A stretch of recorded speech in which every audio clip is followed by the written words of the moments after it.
Hello folks, this is the Black Whistle, and today is our manga chapter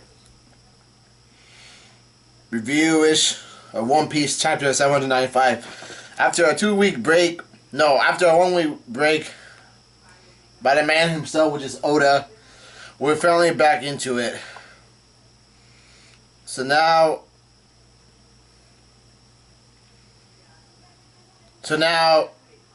what the fuck?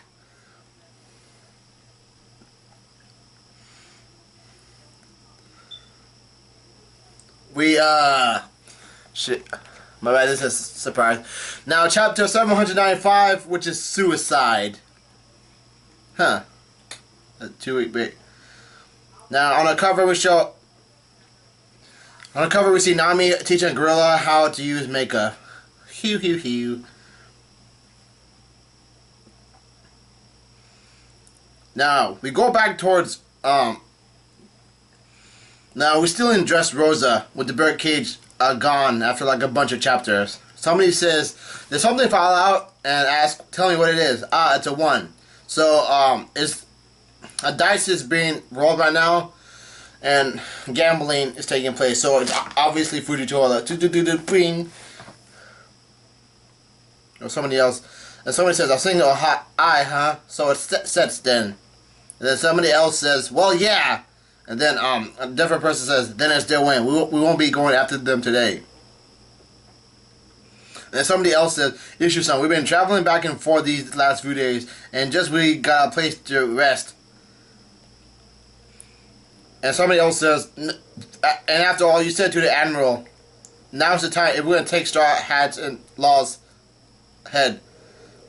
And then Issue says, no, I'm going to refer to him as Fujitora. Maynard-san, he says, once the die has been cast, a man shall not whine about its outcome. You're acting very childish. And Maynard says, what?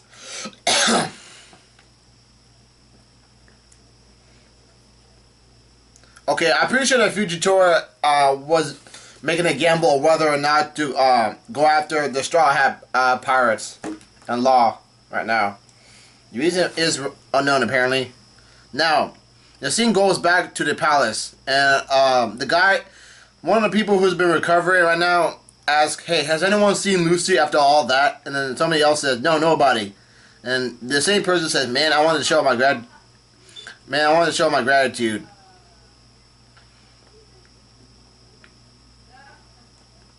And then somebody else says, it's become big news elsewhere already. So what if he's a power or criminal? To us, he'll always be our savior. The scene changes towards the palace. Everyone is sleeping. even Cavendish. You know what the guys did? They put him up in chains. Well, probably sea stone chains, because he has an evil counterpart, and when he sleeps, a bad person comes out and kills a lot of people. He got put in chains just so that he won't kill the bystanders. There's Sai, there's Baby 5, there's Idio the boxer, there's Bartholomew, there's Qin Zhao, there is somebody else. There's supposed to be a giant. That's Rebecca, and she's running. She says, grandfather. And then King Riku says, Rebecca. No, ha. And somebody else says, no, she says, father, as well as Luffy and his gang are no longer in the castle. I mean, Luffy is gone. And then King Riku said, yeah, they're probably together right now. I'm sure they'll be here tomorrow. Oh, and one more thing, Rebecca. If I were to become king again, King Riku said, you'll be queen, you know? And Rebecca says, huh? That's kind of weird. What happened to the wife? Now, we go back towards the following day, which is New World, on board the Thousand Sunny. See, look, now we're back in the scenes of what happened with Sanji, Brook, Chopper, and Nami, and Caesar. They're being chased by Big Mom. And Caesar says, just when we got aboard Big Mom's ship as planned, why did you have to get in trouble again? And then Caesar says, you should have just waited on the ship like a good boy. Why the hell do you have to run about like that? And then Sanji Sanji says, "Shut up and do as I say. You picking a fight now, or are you begging me to crush this?" Sanji has a Caesar's heart, so he's got a 300 million berry bounty scientist life at stake, which is really neato. And then Chopper says, "It was a good thing we chose to get off. We could still save them. And he says, "Hurry, Caesar." And Caesar says, "How dare you tell me to hurry?" And then Chopper says, "I won't forgive you if everyone dies, so hurry up." So I think he has to get something done. What the fuck? About 5 minutes over. Alright. And Nami is running, even though she said the ground is so even, it's so hard to run. And then Brooke said, "Yo ho ho, this is bad, we lost him." And it was because of that strange girl. And then Nami falls. And then Brooke says, "Be careful, Nami-san." And then Nami said, "Well, that was close." And oh yeah, and the son of Kinamon is still with them. And he says, "Oh, Nami, we got company."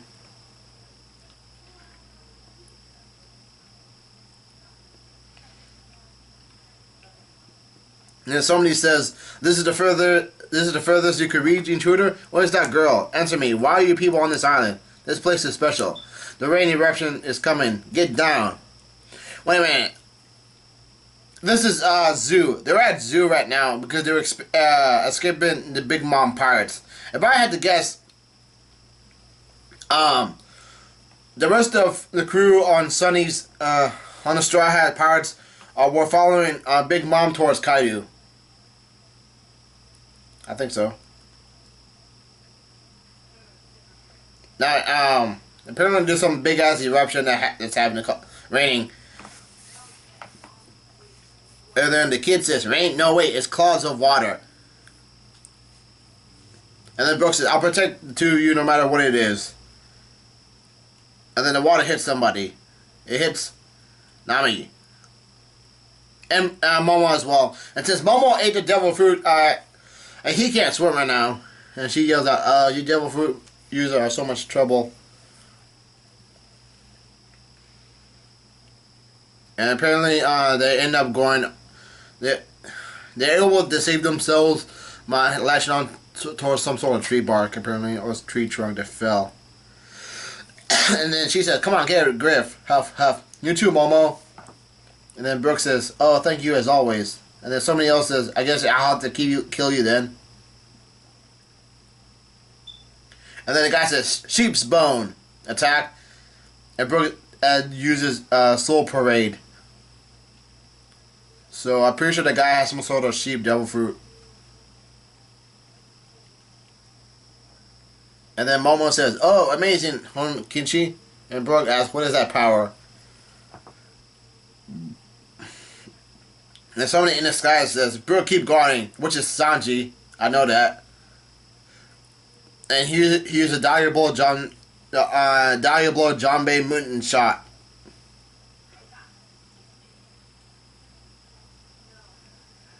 And then the different girl says, "Master Sheep's head."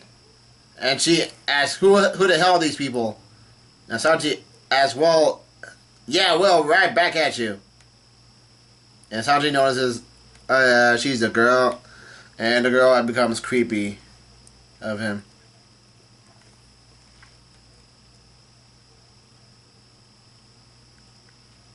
And then the girl says, "We're leaving. They're taking out Master Sheep's head." As some other people said, but we have gotten the samurai." And then the girl says, "He hasn't even appeared after all we've done." And then the girl says, "Well, we'll just report that there wasn't one in the first place." And the guy says, "Yes, ma'am." And then somebody else says, no, the scene changes towards a different place. And somebody else says, the water's receding. And the same person says, "Wonder what that was all about." And Nami asks, "Where's that girl?" And Brooke asks, "I have no clue. She must have gotten away." God damn, I feel like I'm a reader's leader. And then Sanji says, "No." Brooke says, "I'm sure we'll meet her again someday." I'm pretty sure that's the same girl.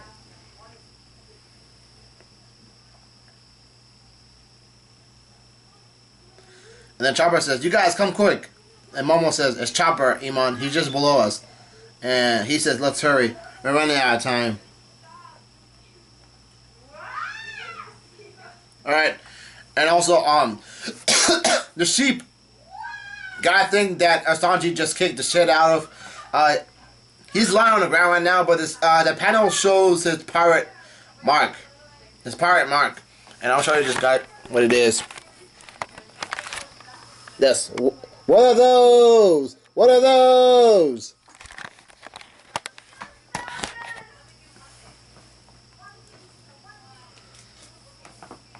And we're at the kids' pirate base. That was it. 10 minutes? 10 minutes? Yeah, fine, 10 minutes. And then there's a big ass explosion. They still have the kids' fire base. And apparently, Captain Kidd, Scratchman, Apu, and Basil Hawkins are shocked. They're getting attacked by something. And they're also surprised. He says, "What was that?" And Apu says, "An earthquake?" And subordinates are really under attack. The magician's crew, Kidd's crew, and under DJs, as we are under enemy fire. Yes, they really. Now everyone starts getting ready to figure out who they're up against. All the sages, the guys in robes, all the metal guys. You know, you get the point. Somebody says, "Pick up your weapons, men." And anyone with any idea what's happening, speak up. And somebody tells Basil, "There's a really large hole, Captain." And somebody tells Kidd, "Looks like something's coming for us." And somebody else says, "There."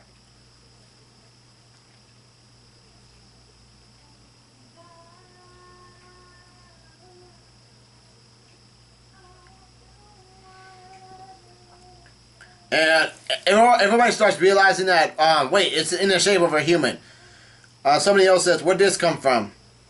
And somebody else says, "Who is, and what happened to this guy?" And then the narrator says, "The strong will live and the weak will die. That's all there is to this world." Like the new world. They're talking about a new world, exactly. If I had to guess, that's probably Bartholomew Kuma.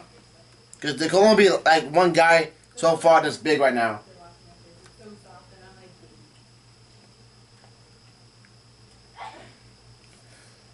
And so, Basil Hawkins says, "I recall someone telling me about some monsters that lived in the skies above us." And he asks, "Wasn't Sorijima a myth?" And then Apu says, "So you telling me this guy fell from Sorijima then?" Now somebody tells Captain Kidd that previous attack brought down a ship as well. And Kidd yells out, "The hell? Who's doing all this?"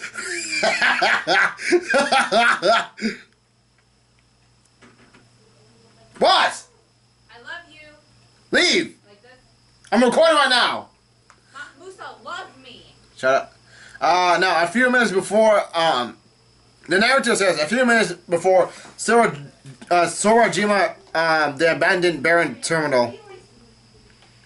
And then, Yuruj asks, "What are you doing?" And then somebody else says, "Let's leave them alone, High Priest." And somebody else says, that guy is trouble." And the bad monk says, "We're 10,000 meters up in the air, you know."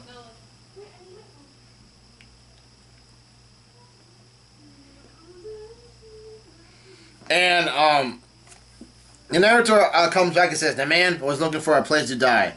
That guy was about to jump off the skies." And the narrator says, "And if I were to tell you about him, he is a pirate that has tasted defeat 7 times, and has been captured by the Navy and his enemies over 18 times."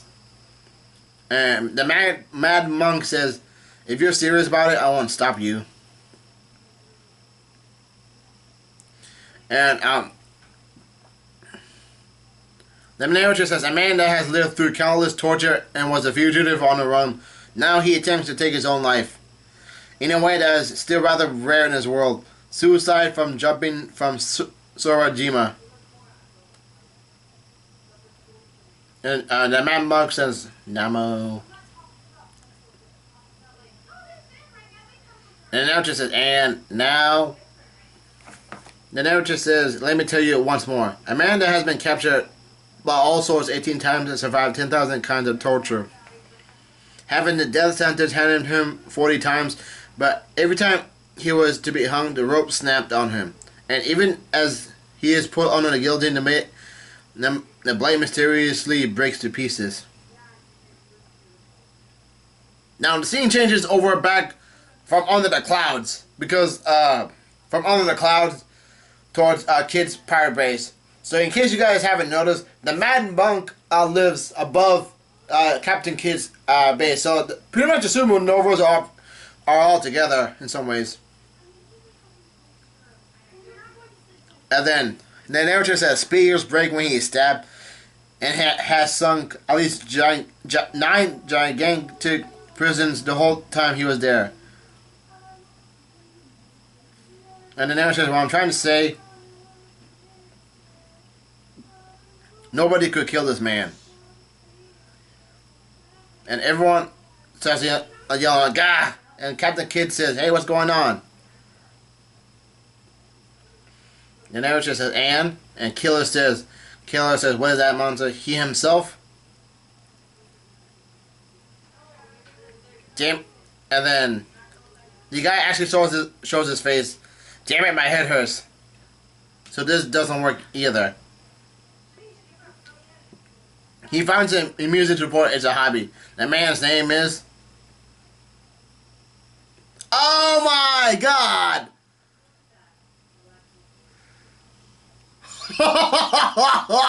Shit! It's Kaidou the Beast! Fucking Kaidou the Beast! Oh my god! Shit.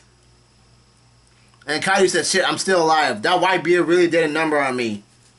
People all said, if you wanted to pick a fight, do it with Kaidou. Because among all the living, be a land, sea, or air, he's said to be the strongest pirate alive.